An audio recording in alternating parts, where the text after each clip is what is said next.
আসসালামু আলাইকুম গাইস, কেমন আছেন? আশা করি ভালো আছে।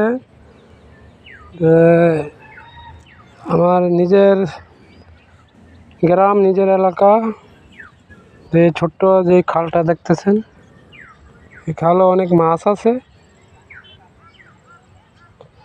অনেক বাড়া লাগছে, পানি কমে গেছে। জোয়ার হইলে পানি আরো দুই হাত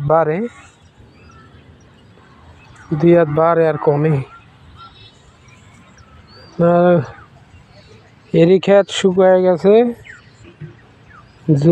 আবার যদি বড় জোগা থাকে পানি উঠবো, নাহলে আর উঠবো না। সবাই জ্বালা লাগাই দিছে। জ্বালা বড় হইলে পরে ধান লাগাই দিব। খালি মই দিয়া লাগাই দিব। ফেক্কা এরি ক্ষেত যেটি ফেক্কা, যেটি শুকনা এটি ট্রাক্টর দিয়ে হাল চাইব, চইব।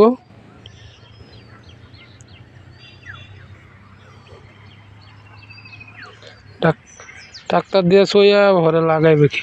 এটাই আমার মাতৃভূমি দেশ, মাতৃভূমি গ্রাম। এখানেই বড় হয়েছি। নিজের দেশ, নিজের গ্রামে আসলে পুরনো অতীতি স্মৃতিগুলো মনে পড়ে।